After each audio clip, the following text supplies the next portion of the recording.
when it comes to kind of selecting your animal models, is there anything related to kind of how they're sired or mothered that helps kind of narrow down the risks of certain factors? Yeah, I mean, it's a really good question. So we work primarily with animal models because I study the bone. There's not a really great model to study bone in a petri dish, unfortunately. It's just such a complex organ system.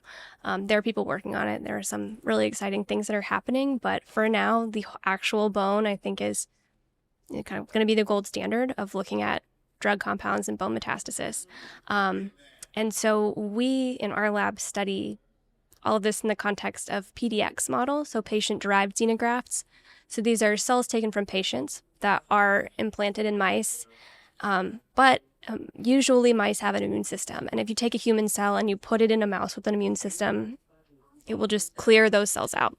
It's like like a cold or something. It just sort of gets rid of them.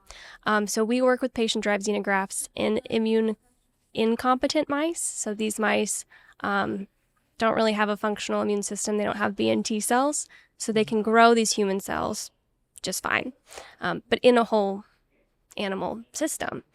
So that's sort of how we answer the questions that we have about drug compounds and metastasis. It's also really great that we can use human cells for this because, like I said, mice are different from people. And while they're a great animal model, there are things that are just not possible to study.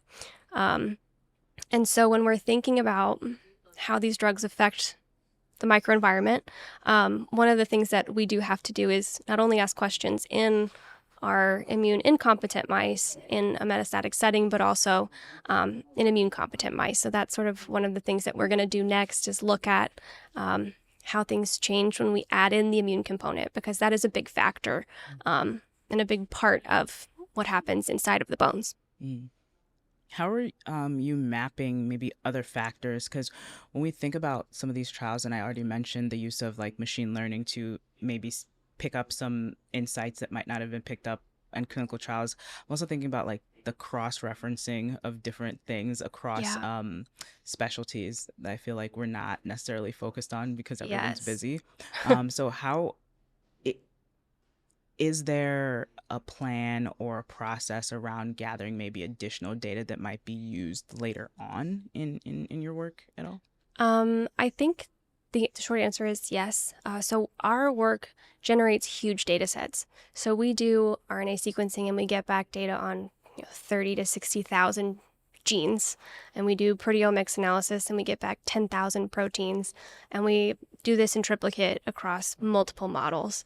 So we do generate huge amounts of data.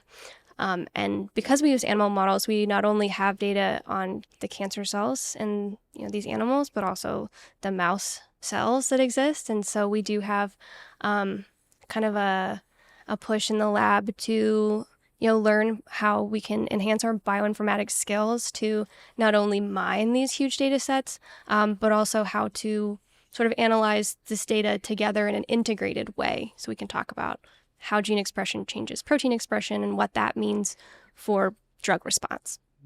Interesting. Well, this has been a great conversation, Emily. Thank you so much for joining Thank us you so on much MD for your News Hour. time. It's been a pleasure.